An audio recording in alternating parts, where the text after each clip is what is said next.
All right, good morning, guys. All right, it's good to be back. We had a nice little trip, had a good time for the most part. No, it was a really good time. It was good. I've got to say though, like the longer that we live in good old Horse Branch, Kentucky, the more I'm like, man, I just want to get home. Like, again, it was good, but like I miss my bed and like my routine and my stuff and my space, and I just it's nice to be back home. Um, yeah. It's good to be back with you guys. All right, so um, I got to give y'all a heads up on a couple of things, okay? Y'all took the clock down, all right? It was not me. Y'all took the clock down, okay? So I am not going to be offended today if you need to get up early before I'm done and leave, all right? I mean, I'll be a little offended, but um, we are going to start something really, really important. Um, well, actually, what's his name, Jared? Jason? What's his last name? Guy that gave us the book. Yeah, I didn't. Yeah, guy with the ugly dog. Um, he comes every once in a while. He misses a lot, but yeah. So this guy at Breaking Chains gave me this book, and it was called "When People Are Big and God Is Small." And I don't know if y'all know this. I hate reading books. And he was like, "Man, I don't know if you like to read or not." And I'm like, "No, not really." But he gave me this book. Guess when? Right before we go on vacation. So like the 1 week out of the year that I'm going to be sitting on a beach with nothing to do, like okay, God, I get it. So I skimmed through some of this book. Some of it was like, yeah, I know this stuff, and the stuff that like I needed to read, I really slowed down. And this guy spends a lot of time, oddly enough, in the book of Hosea. Um, in my opinion, of like all of the prophets in the Old Testament, it is like the biggest um, underrated book in the Old Testament of the prophets. It is such a good book. And like immediately when you hear something that's Old Testament, you're like, what? Like, oh, you know? Let's be honest, guys. Like, oh, man, I'm having trouble sleeping. Let me read the Old Testament real quick. That'll put me to bed. All right. But when you read Hosea and the way that we're going to try to do it, I hope I can bring this to life because you're like, okay, Will. This is either going to make or break you. Okay. I'm going to show you the future. These are the next 6 or 7 Sundays, Lord willing, if we're still here. And if you don't like one of these topics, just don't come, okay? But if you like what you're about to hear, if you like what you're going to see, you need to come back. All right. So here are the lessons for like the next 6, 7 weeks. And believe it or not, it comes from an Old Testament book that's thousands of years old that you're like, there's no way it relates to today. And here's what we're going to talk about. Today is when the world looks tasty. When the world looks real good. All right. Next week, Lord willing, when the world's food just doesn't fill me. Y'all ever experience that? Okay. Then it is when God moved from anger to sorrow to mercy. The next one is when God becomes more than just a name. Like more than just like, do you know about God? Like, yeah, Lord. Yeah, I know his name. No. Like, are you familiar with him? Right? So do you have a relationship with him? The next one is when God is my faithful father.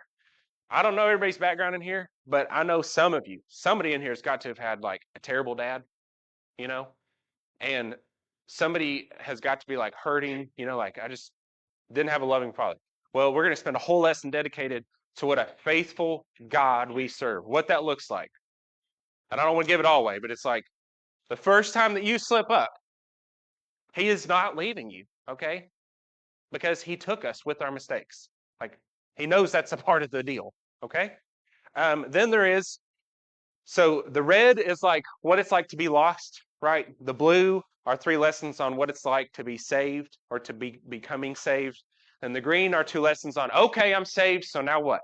When I reciprocate steadfast love in the home, like I've experienced the steadfast love of God. What is steadfast? The consistent, consistent love of God. And you know what?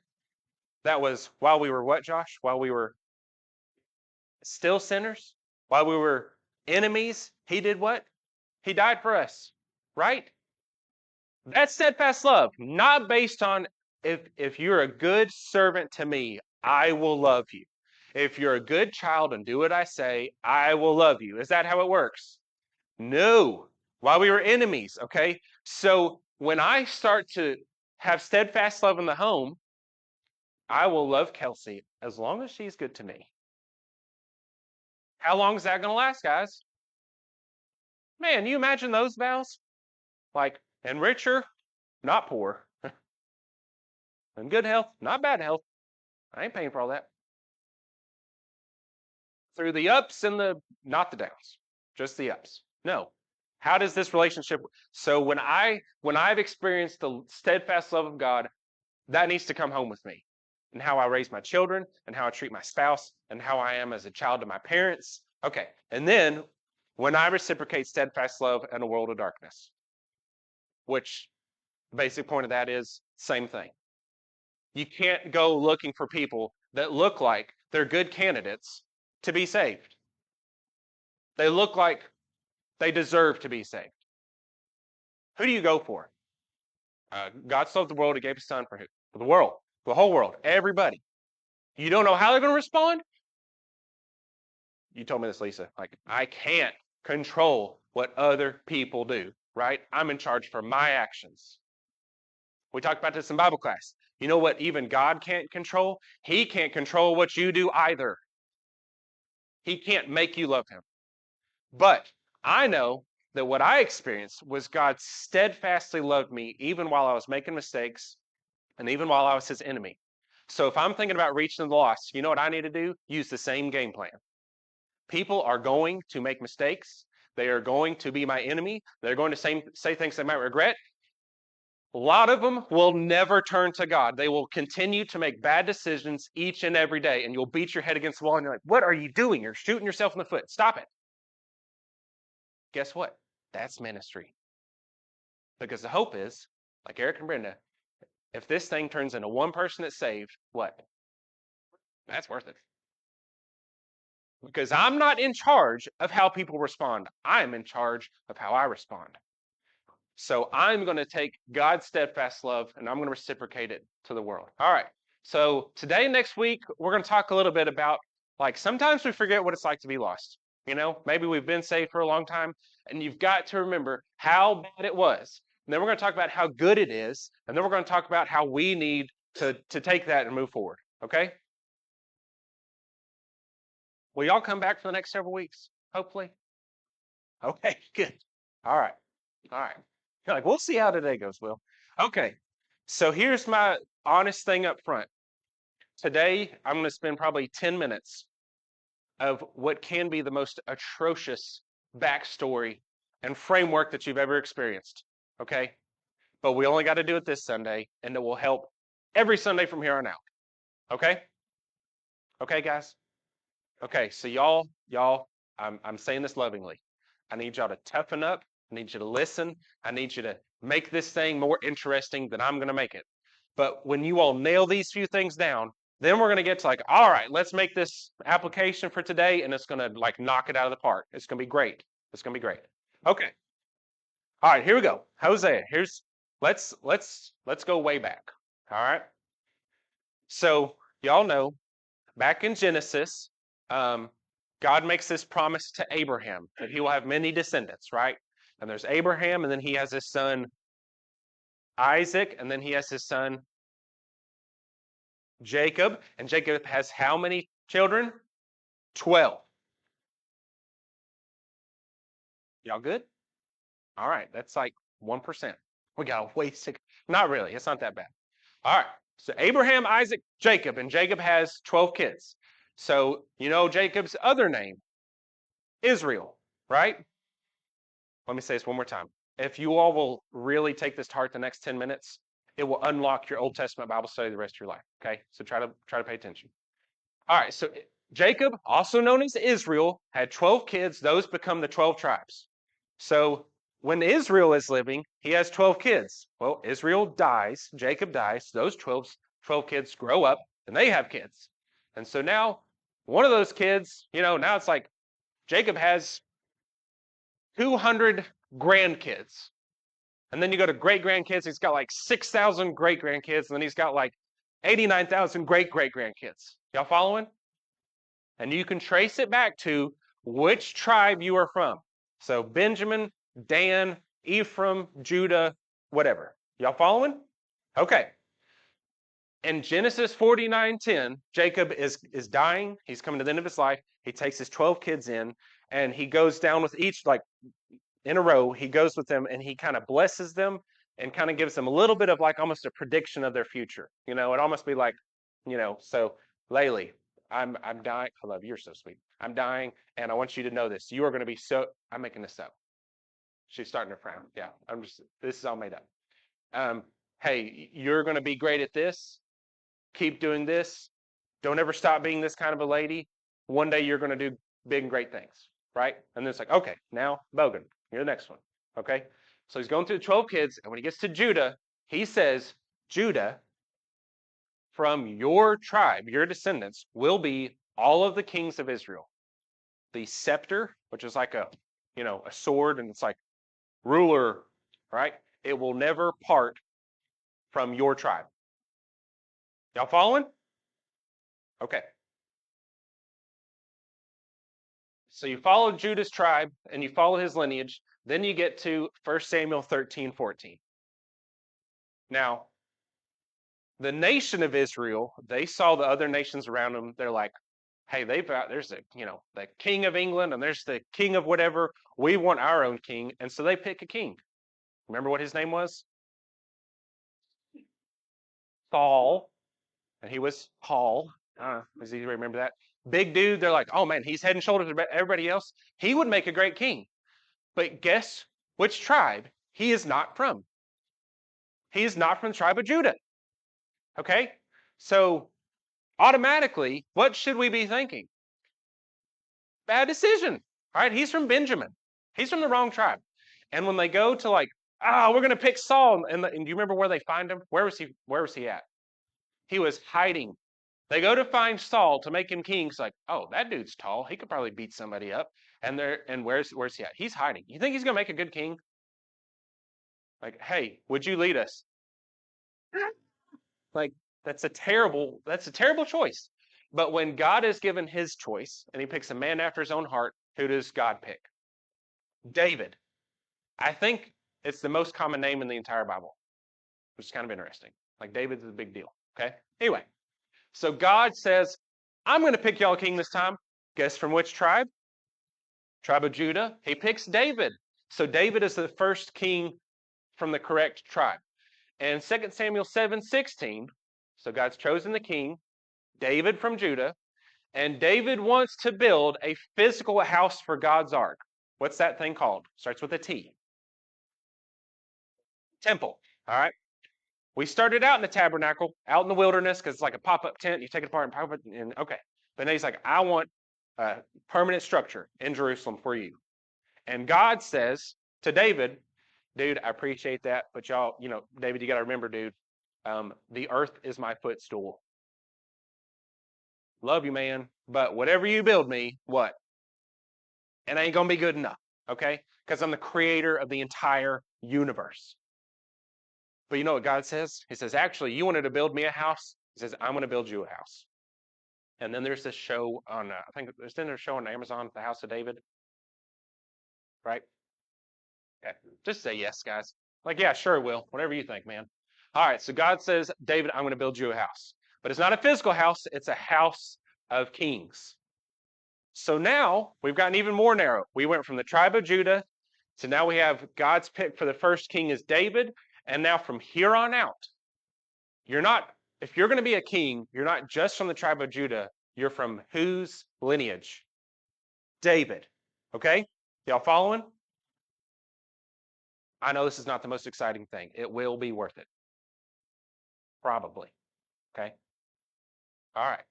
So David, God makes this promise. It's like what's the term he uses? A lamp.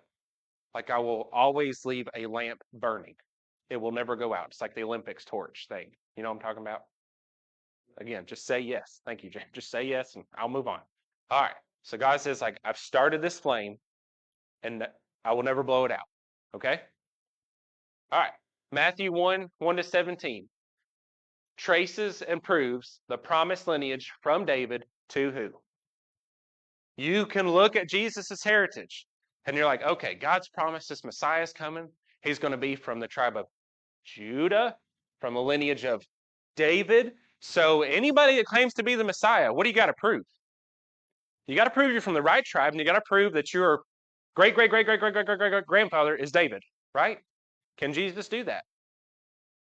Absolutely. That's what Matthew proves. He meets the criteria. And Luke says that Jesus, 1:26-33, is the last king that is going to sit on this throne, and he will sit on this heavenly throne for how long? Forever. So good. Such a great quote. Forever. So David has a kid. I thought about doing this, but I thought it might, you know what, we should do this. Hey, Joe, would you mind to come up here for a second? Josh, can you come up here for a second? Levi, can you come up here for a second? Y'all just stand right here in a row. Handsomest to ugliest. I didn't say which way it was going. I would start over here. Okay. All right. So y'all imagine this right here is not Joe. This is David. Okay. Man after God's own heart. You could work, Joe. You really could be a David. All right. Then David, Joe, has a son. Don't say Josh. Solomon. All right. I knew it. I knew you were going to do that. Wisest man that ever lived. Of course he said, wisest man that ever lived, right here. All right. So David has Solomon, and then Solomon has Rehoboam. The names were really cool till we got to here. Okay. So David, Solomon, Rehoboam. Y'all following? So God makes the promise. David, sorry, I'm touching y'all too much. David, I promise that from here on out, you're the first king that I've picked, and all of the kings will come from your descendants. Okay? He wanted to build the temple. What did God say? No. In fact, you've been a man of war, a man of bloodshed. I'm going to let your son build it. Who builds the temple? Solomon. Nobody said Josh. Y'all are on it. Solomon builds the temple, right? And then Solomon's son, Rehoboam, we're coming to him in a second. Okay, y'all can sit down. All right. So from now on, just remember, if I had Bobby or somebody super tall here, I was going to have him come up and be like, this is Saul. But then, it's okay. Okay. Everybody good? Just say you're good. Come on. All right. Everybody good? Okay. Okay. We're moving on. So, when we get to the book of Hosea, this is what you need to remember. Saul was the first king that the people picked. Wrong tribe, terrible leader, that crashed and burned. God picks David. David has Solomon. Solomon has Rehoboam, right?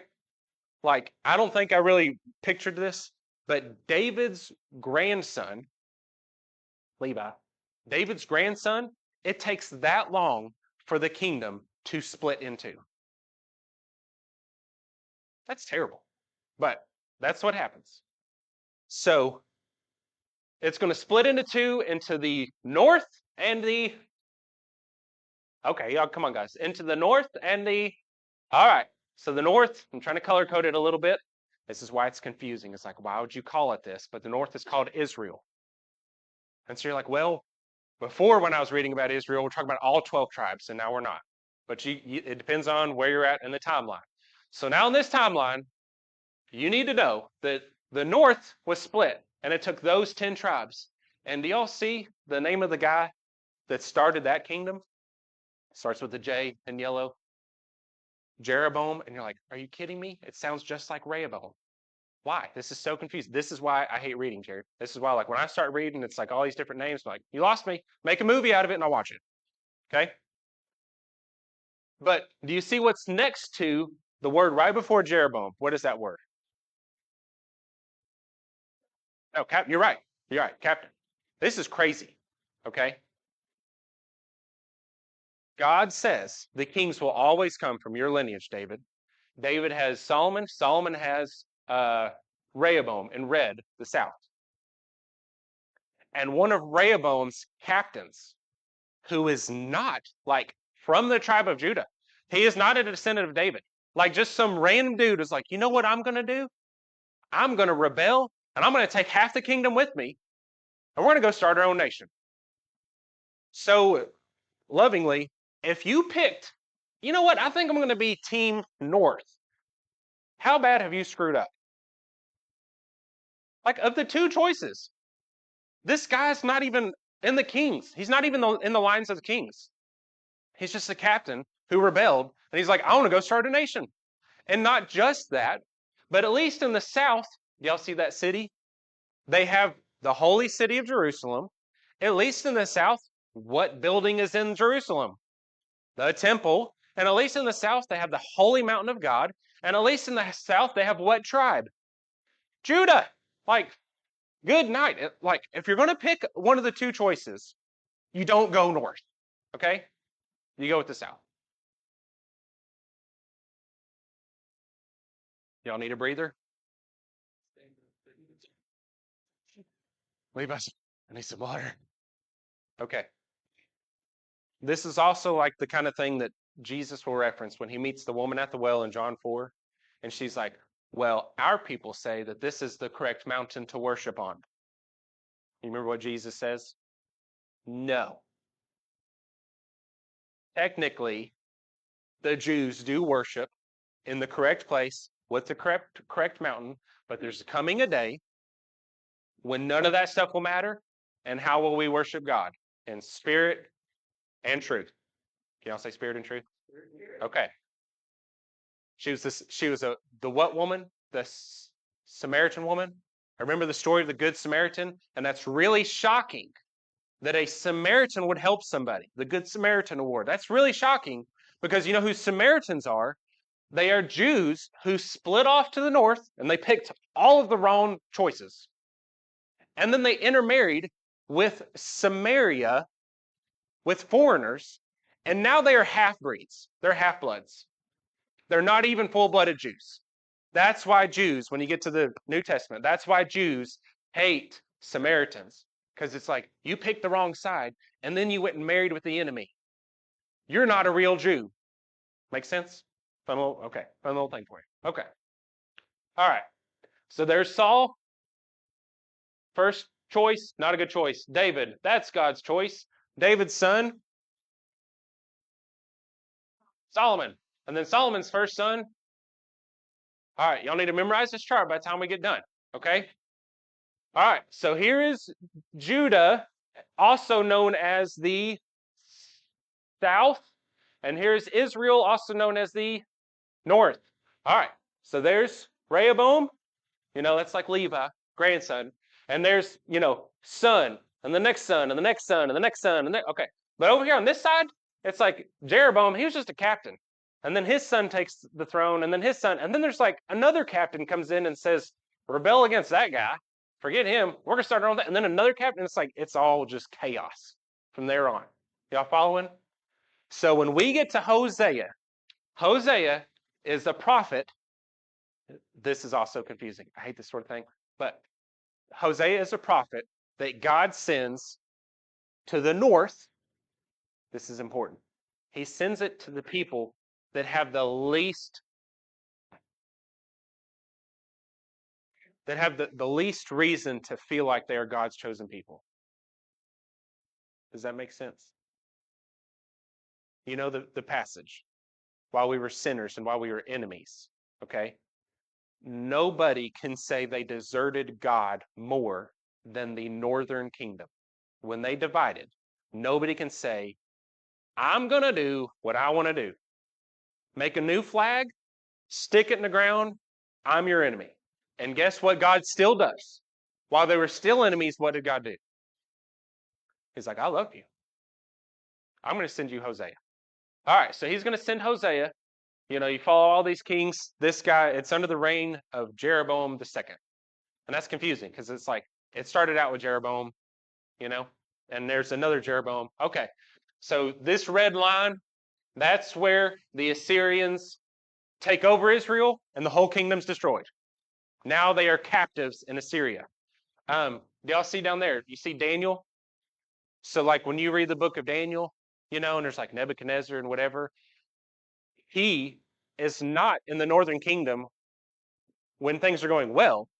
He is in the northern kingdom once it has been destroyed, and they are captors to the Assyrians.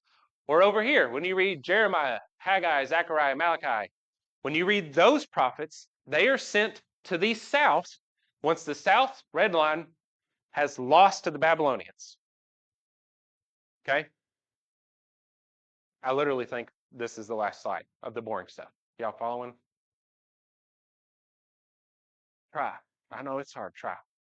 So, whenever the kingdom splits, David's grandson Rehoboam, right? When the kingdom splits, the south, at least they got the right city, you know? They got the right city, they got the temple, they've got the holy mountain of God, they've got where the 10 commandments are given, they got all that stuff, right? At least they've got the right stuff. Well, eventually what happens to both kingdoms? The ones that went AWOL and went north, they lost to the Assyrians, and the ones that went south, they also did not repent. They continued to sin, and what happened to them? They lost to the Babylonians, okay? And what the weird thing is, this is why like I get all weird about politics, is you know who sent the Babylonians and who sent the Assyrians to destroy the Israelites? God did.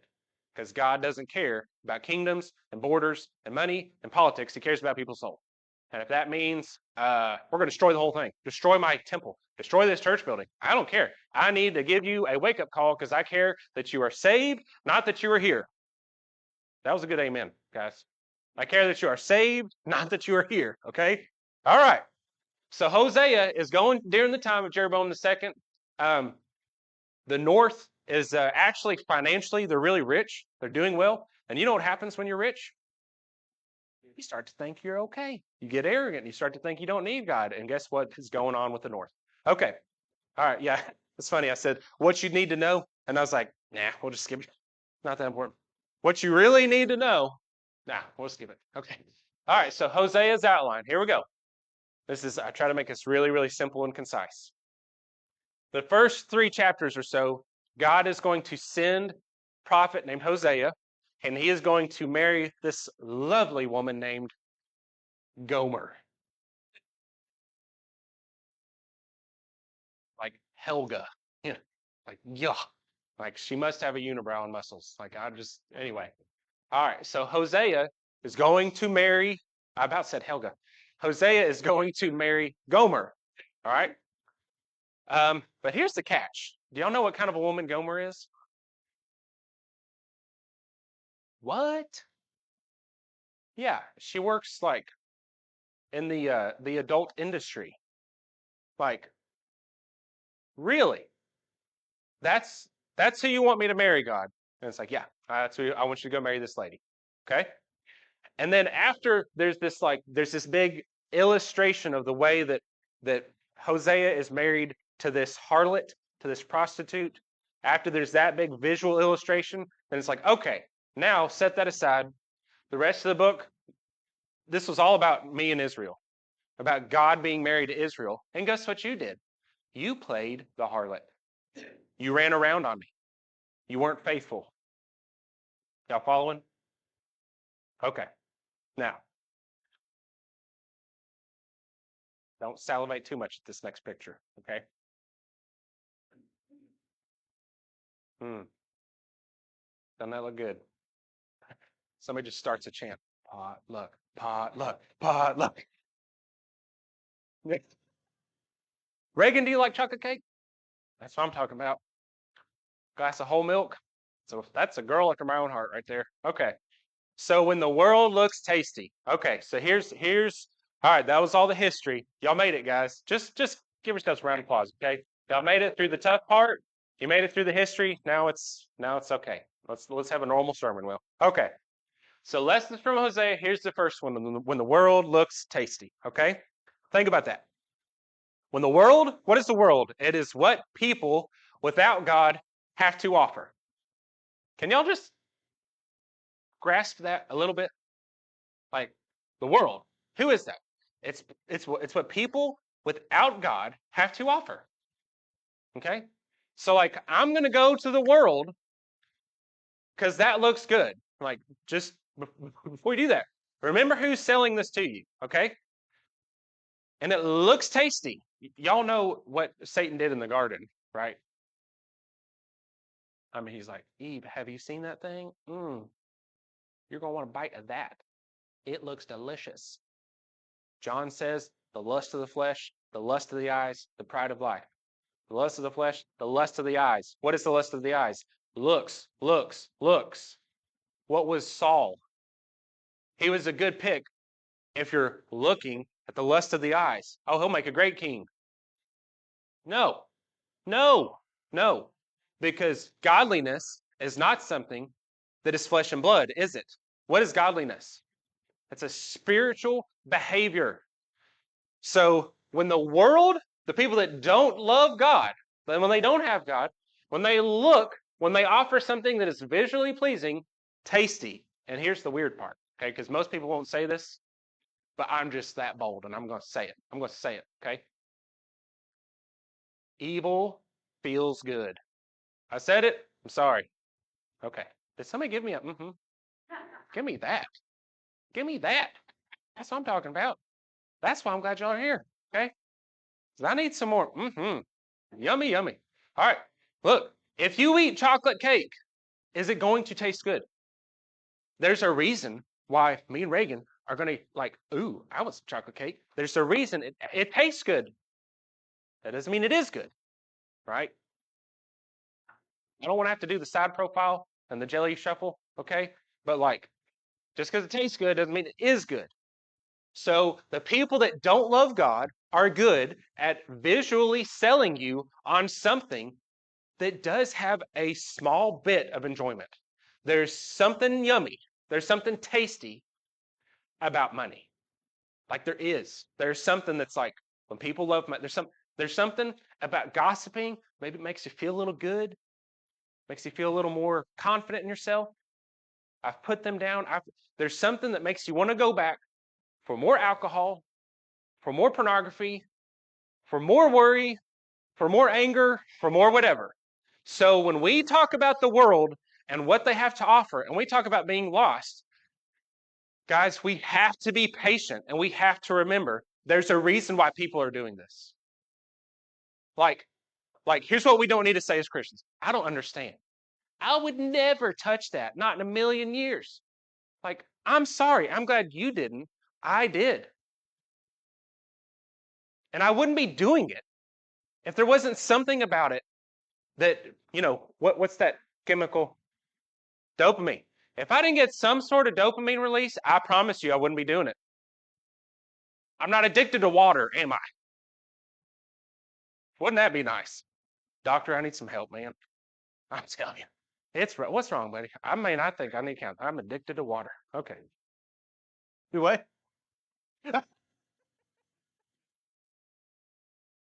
Okay. All right, now here's some fun, okay? Y'all know what is this, guys? That's a Big Mac. This is my like rural Kentucky. Love you guys. Good cultured people. We know what a Big Mac is, right?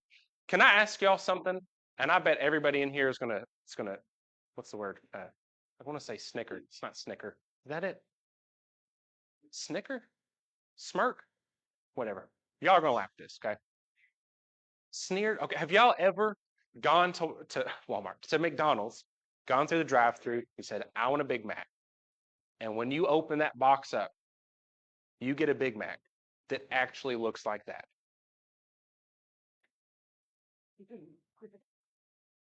Anybody? Like, I have never actually opened the box up. And the thing that they put on TV, it's like, good night, that thing's like this tall, you know, to make it look better. All right, to my point, Amber's like, they stack that stuff with cardboard, like the pictures. If you go in there with this picture and you go in there and you're like, hey, is so and so working? Like, hey, come here real quick. By the way, can you make this for me real quick? Like, tell you what, I'm not going to pay for it until the one that you bring me looks like this. You know what's going to happen? They're going to bring you burger and burger and burger, and they're never going to do it. Okay? Now, what's my point?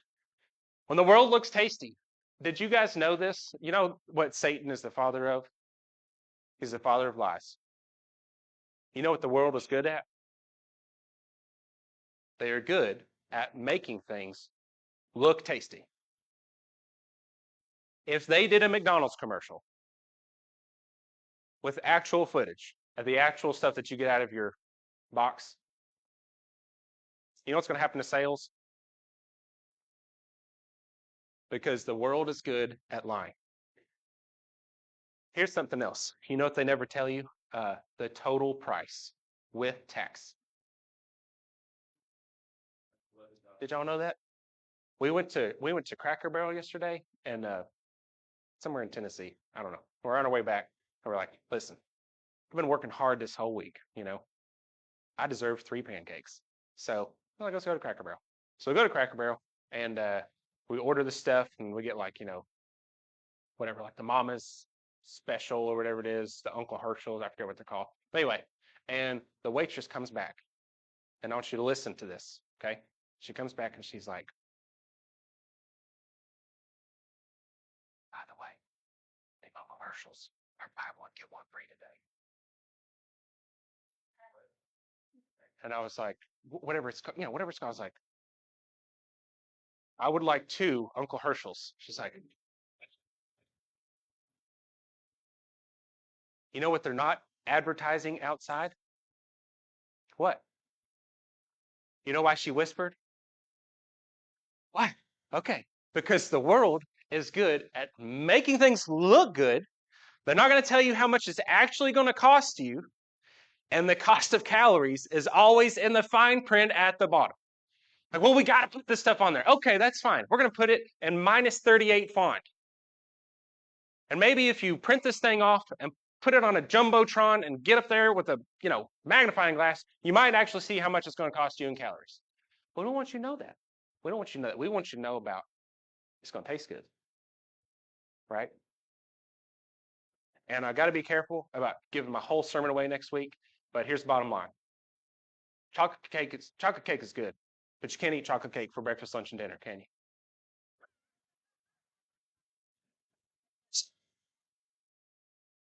Okay. Well, never mind. All right.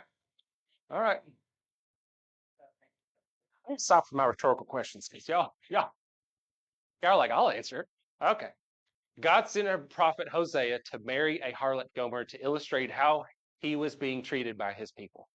And so in a few more lessons, that's why we're going to talk about when Israel, the north, walks away from God, it makes God extremely angry, extremely mad, extremely disappointed, and then it actually makes him really sorry. You remember what happened at the flood? Remember what he said about creation? I wish I had never made it. Like, that could be like, I wish I never made you. But you know what that could also be? Like, I just shouldn't have made this. All I did was set him up for failure. Think about that. So God's angry, then God's sorry, and then he's like, I'm going to find a way to fix this. I'm going to find a way to be merciful. So we're going to look at God's emotions and God's reactions. And how about this? Some of this stuff you're going to see and you're like, that's 2,000 years. That's 3,000 years old. They didn't have internet back then. They didn't have bushwhacker. They didn't have the good stuff back then. Like, now it's different today.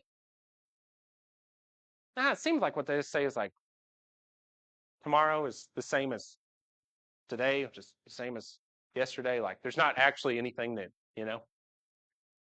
I'm the only person that's ever been through this. Okay, so y'all listen, this is stuff that's going on. When it describes the actual ways that the Israelites are being evil, there's getting drunk, there's living in harlotry, which a lot of times is not even marrying like God's people. It's just like marrying an extremely worldly woman from the Assyrians. There's practicing idolatry, which is like on the list of the 10 Commandments. You would think we wouldn't screw that one up. Nope. Practicing idolatry. How about corrupting leadership? That never happens. Power. What's that going to do? Yeah. All right. Corrupting leadership. How about anger that's smoldering? God's like, your anger, it's like you started a fire at night, and then you slowly stoke it through the whole night.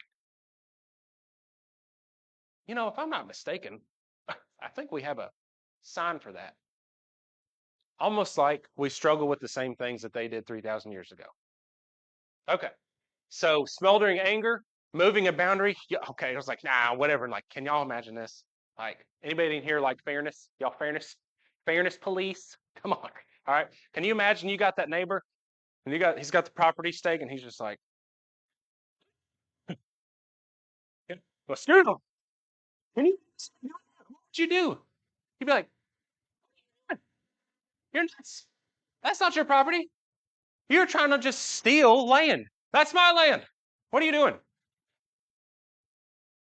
You know, the last person that you should expect to steal from other people is a child of God. And you know what the Israelites are doing? They're the kind of people that it's like, you move boundaries. You steal from each other.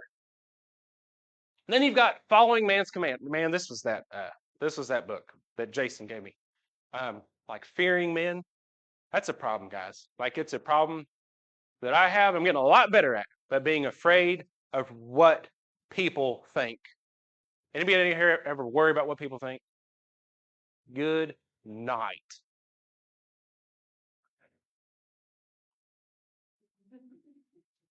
Well, that's good. I want that to happen sooner to me. I don't have to wait till I'm old, but that's good. I'm glad it's coming. So following God's command, you know what else the Israelites are doing? The type of people they were that made worthless oaths. Have y'all ever heard this? And I'm going to probably pick on myself here for just a second.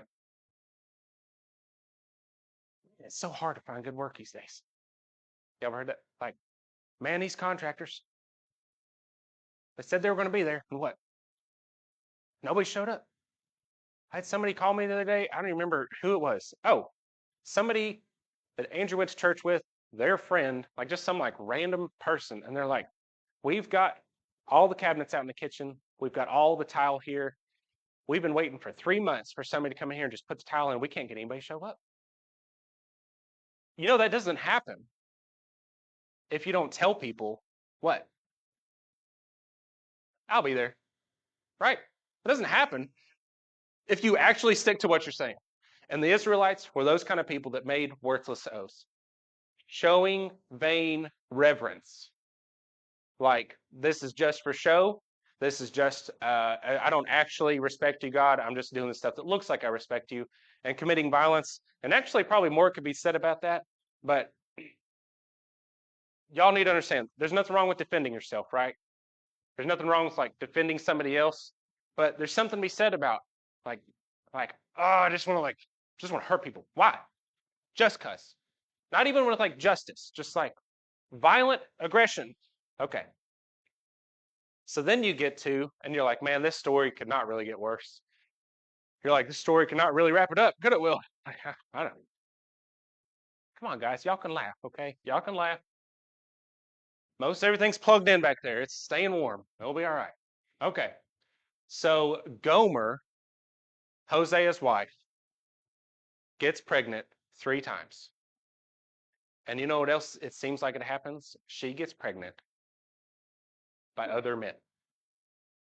Now you imagine that for a second. Imagine God's call for your ministry is to go to the northern nation that has no business even existing, that is inevitably going to get destroyed. You're going to preach to deaf ears. And you're going to take a wife out of harlotry, out of the adult industry. And while she's married to you, she's going to bear children that are not yours. All so that this can be an illustration of what the Israelites are doing to God. So 3 kids. The boy, Jezreel, for yet a little while. This is why you're going to call him this name. You're going to call him a bad name. Like, oh, you're having a baby. What's your baby's name? Loser. Why would you do that? Why would you call your baby a loser? Like, man, it's terrible. You said another kid. What's the second kid's name? It's like adultery. You're like, sheesh. Like, man, y'all got problems. All right, Jezreel. What does that name mean? For yet a little while, and I will punish the house of Jehu for the bloodshed of Jezreel, and I'll put an end to the kingdom of the house of Israel. Second one, I will no longer have compassion on the house of Israel. I would ever forgive them. Third one, you are not my people, and I am not your God. That's what you're going to name these 3 kids to make it that powerful and important That they understand that it's like, I cannot stand what you are doing. If you love your kids, you will show them getting upset at sin. That's a lesson for another day. All right. Okay. All right. And here's what happens when I don't trust God. Listen to these verses. This is Old Testament, which blows my mind because I'm like, oh, this must be a New Testament thing because Old Testament doesn't apply anymore. Listen to this. When I don't trust God, here's the kind of stuff that happens. Chapter 10, verse 13. God says, you have plowed wickedness, you have reaped injustice, you have eaten the fruits of lies because you have trusted in your way and in your numerous warriors. Anybody ever trust in themselves? Anybody ever been let down by yourself? Like, I got this. I'll be good. Don't check on me. I'll be fine. I'm a big boy. I know my limitations. And then what happened? How about 12:18? Ephraim, remember that it's just another name for the north because it's like one of the 10 tribes that followed Jeroboam. Ephraim has said, but I'm rich. I have found wealth for myself. And all my labors, they cannot find in me iniquity or sin. So 2 things here. 2 things. One of them is, bank account's looking pretty good. I think I'll be all right. Anybody ever had that fall through? Like, you ever been around a rich person and it's like, you're not happy. You're the most uncontent. Is that the right? In discontent. Thank you. You're the most discontent person I've ever seen. You say your money provides you with security, but you act like everyone's a threat. Oh, I'm good. I've got riches. And how about this other thing? You can't find in me iniquity or sin. Have you ever been around somebody who lives in denial? Is that an acronym? What is that? That's pretty good. Isn't that good? Like, have you ever been around somebody that's like, you can't even find sin in my life. I don't need God. I am fine. Okay, here's another one. 5:13. When Ephraim saw his sickness, okay, so maybe you're like, I'm struggling a little bit. And Judah saw his wound. You know what where they went? Ephraim went to Assyria and sent to the great king. And these are words from the Bible, guys. These are words from the Bible. This is what God says. But he is not able to cure you or heal your wound. Have you all ever seen people struggling in life and they go to the world for answers? That's nuts. Because the world doesn't know God. And the advice that they're going to give you is not from God. If you want to fix spiritual problems in your life, you need to go to the spiritual creator, author, maker, guy in charge. Even his own people, when they finally were like, man, we're having some problems, you know what they're like? Why don't we go ask the Assyrians what we should do? Like, oh my word, this is so terrible. This is so terrible. Why don't you ask your loving Father? All right, and then lastly, they made kings, but not through me. They set up princes, but I knew not. With their silver and gold, they made idols for their own destruction. They're going to do what they want to do. Okay? And so then here's we got 2 more sides. This one and the next one, and we're done. Okay? Y'all need to. Jerry's like, all right. This is it, guys. This is good. I mean, this part's bad, but it's good stuff. Okay, so when you get to chapter 3, the Lord said to me, to Hosea, go again, love a woman who is loved by her husband. Like, husband loves her. But you know who she is? She's an adulteress. Even as the Lord loves the sons of Israel, though they turn to other gods and love raisin cakes. You're like, what in the world's that about? Okay, remember the picture about chocolate cake? All right, forget what Lisa said, okay? But like, chocolate cake's good, right? You know what the world has to offer? Like, we will give you 24/7 chocolate cake. But in that Jordan Peterson quote I told at the men's meeting, okay, well, why don't you eat chocolate cake all the time? Like, actually breakfast, lunch, and dinner. Why not? Well, because after a while, it doesn't taste good. Because it makes me feel bad. Because I start to see results I don't like. Because, right? That's what God is saying. I've never had a raisin cake. It sounds kind of gross. But apparently back then, top notch. And maybe it's like an oatmeal raisin cookie. I like those. I like those, especially warm and gooey out of the oven. Glass of milk, again, delicious. And God says the Israelites, you go marry a woman out of adultery. She's a harlot because the Lord loves the sons of Israel, even though they turn to other gods and they love, well, those country, they've got raisin cakes. Like they've got a candy shop. You can only eat candy for so long, guys. I mean, like, if that's your only source of food. Okay. And then he says, so Hosea bought her for myself. Now pause. Don't read any further. Y'all think about this just a second.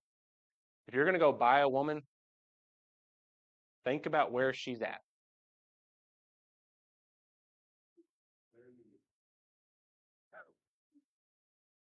Is that a good amen? Amen. I'm not going to talk about that. So I don't want to get in trouble. Lisa, like, she looks like she could throw some square bells. I don't want to get on her bad side, okay? If you're going to go buy a woman back then, all right, she is going to be on the market, okay? She's going to have been purchased repeatedly, right? And you know what's happening now? She's gone up for auction, and they're like, $45,000, 45, 46, 46,000, and nobody's biting. Like, okay, $22,000, 22, $21,000, and they're like, nobody's biting. And they're like, $45, 46, 47, and like, nobody's biting. What does that mean? She has passed her prime. She is used up and useless for the male commodity. And God says, Hosea, you go buy her, and you go buy her for yourself at that price. And that price in pink is less than half the price of a slave in the Old Testament. Like, oh man, God needs me. I'm worth so much. God does not need you. And the stuff that you do hurts your value, right? And even when you're an enemy to God, and you know what happens to the world? Like for a while, they're selling you the stuff, right? And you're buying, and like, man, we are buddies. And you know what eventually happens to the world? The world turns on you. They have squeezed every drop they can out of you. And now what? I don't want anything to do with you. You're useless to me. You brought me money. You brought me something. But now, no, you're past your prime. You're older. You're ugly. You got kids. You got all these. No, no, no, no. I don't want none of that. You're not, no. And nobody will buy her. Nobody will buy Gomer. And the only person that's still shopping at the market is who? Her husband that she left. Let me tell you something else to think about. Where have those 3 kids been? Those 3 kids have been at home with dad. Except it's not their dad, actually, is it? So Jose has been at home taking care of the kids that aren't his while his wife is out running around. And he goes to buy her. And what does everybody think about his wife? Nobody wants her. That's the conditions of his love to take her back. What do you think the lesson is there? So, last slide. Here's what I want y'all to take away. This is like your little, if you want to write this down or text it to yourself or just remember it, I don't care. But be watchful. Evil isn't advertised as a bad decision.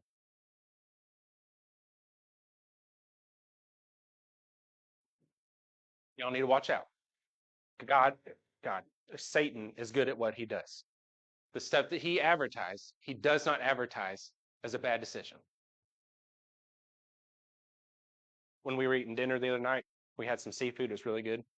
And, like on the menu, you've got like grouper, $17 or whatever, and whatever, popcorn shrimp, $12. And if you want a po' boy, and you know what I'm talking about? And then there's um, fresh catch of the day. You know what that price was? Market price. And you know what happens if you don't talk to them? As my mother-in-law came to find out, you're like, I want the fresh catch of the day. Awesome. If you don't ask any questions, you know what you're going to get? Whatever the fresh catch of the day was, like, you know, half bit into catfish or something. I don't like it. It can be anything that they caught today. And then you know what market price is? Whatever they want to make it. And you don't know what that price is until you get to the end, do you? And you get the bill and you're like, well, I mean, if you can, you know, come work in the kitchen for a little bit, or, you know, you can try and fix it. But you said you wanted this. Well, you didn't tell me how much it was. Well, you didn't ask. Be watchful. Evil isn't advertised as a bad decision. Be patient. Some portion of evil is enjoyable. And I'm not trying to encourage people to do evil. I am trying to encourage you to be patient with people. Like, we should never be surprised that the world acts like the world. Can you guys please give me an amen on this one? Okay. Do not be upset at the world for acting like the world. Amen. That is not an excuse, but it is like, that's what they know. That's what they do.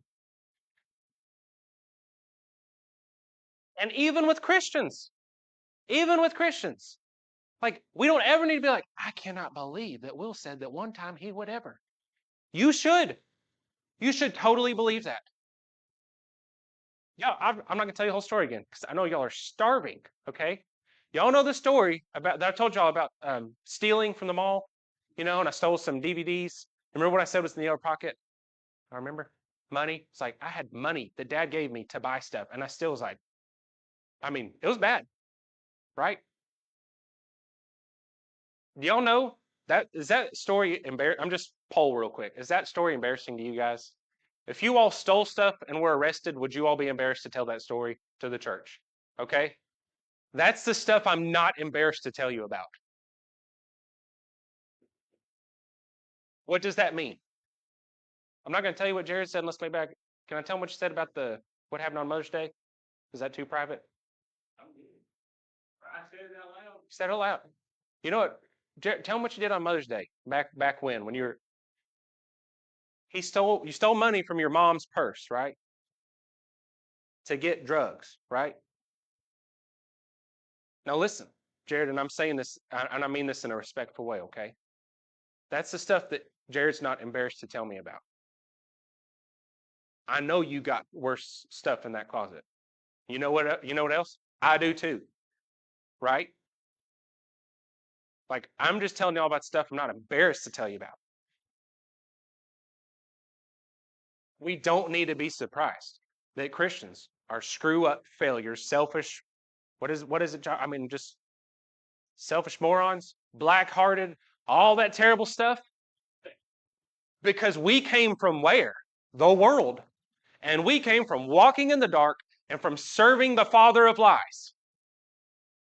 Do not ever feel like you are in foreign company if you have evil in your life. That's what this church building is fighting against. Amen, church?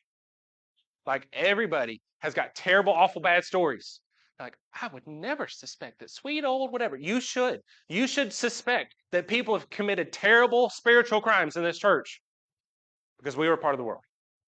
All right, I'm really getting too preachy. Okay, third one, be encouraged. There is not a new sin. You're not alone. That's a really big deal. Number 4, be careful. You can't save your own self. Like, you can't, guys. I can't do it on my own. If I could do it on my own, I wouldn't need Jesus, would I? You can't do it on your own. Be prepared. People without God will act ungodly, and be honest, the world will turn on you. It's going to be nice for a little bit. It will be. There's a part of it. There's a reason why people go back for it. But there's also a reason why people don't do it 24/7. Because there's some kind of consequence. There's something about it they don't like. And they wish they couldn't do. Man, we've covered a lot of ground. Look at all that. Sheesh, guys. Next Sunday, it's going to be a lot shorter. It's going to be a lot shorter. We're starting the whole thing over, Jared. How about that? When the world's food just doesn't fill me. That's going to be next week, okay? Guys, the world's food doesn't fill you. It just doesn't. It doesn't fill me. There's only one thing that fills me, and that's the bread of life. That's Jesus Christ. We're going to stand and sing God is love. If you're here today and you've been provoked by the message of Hosea, and you've been provoked that God does love you and being in sin is not fun and it's not fulfilling, won't you let your need be known as together we stand and sing? Hey there, this is Josh Johnston. I'm an elder at the church and I work really closely with the teens. I hope you liked the video. If you enjoyed, please like, subscribe, and turn on the bell to know when we are live, or even better, join us in person at 1 Scenic Lane, Horse Branch, Kentucky 42349. We meet on Sundays at 9:30 for Sunday school, then worship service at 10:30, and then a midweek Bible study Wednesday at 6:30 p.m. for adults and teens. We also have class for small children as well.